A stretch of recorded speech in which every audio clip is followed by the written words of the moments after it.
I think the thing I've noticed about Gary O'Neill's side is that we're actually very compact. We're getting a lot stronger and we're getting a lot tighter against opposition. We're quite aggressive.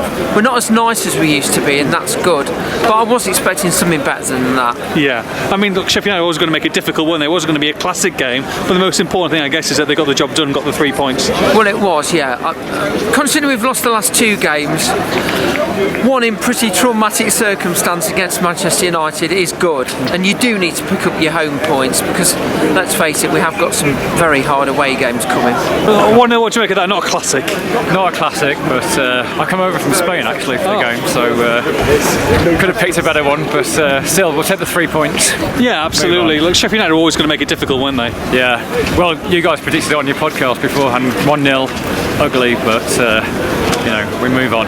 Yeah, look, and obviously without Mateus Cunha, Pablo Sarabia is someone who's probably benefiting from that game time, and he's showing on the pitch, isn't he? First 45 minutes, Sarabia was good. He faded in the second half. The second half was a bit of nothing really, but first half was decent. We could have scored another just after Sarabia scored. We had a few more chances, but good win, good 3 points, and on we go.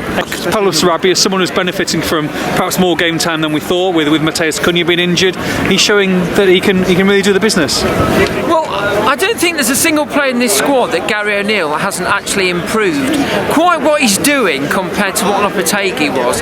But yeah, he's a lot more involved, and I think he's toughened up, and hopefully some of the other continental players will benefit from that, especially Bellegarde, who really needs to improve. We were thinking relegation at the beginning of the season, so it's turned into a great season. This wasn't the best match, but it's a brilliant season. Sometimes you just need to win at all costs and take the points, and on we go. 8th in the table, that's a Europa Conference League spot potentially this season. Is that beyond your wildest hopes and dreams at the start of this season? I will take anything in Europe, whether it's buying Wolves shirts in Calais, but seriously, no, I would never have expected this, so I can only thank Gary O'Neill for the work he's doing. There's such a cohesion about them now.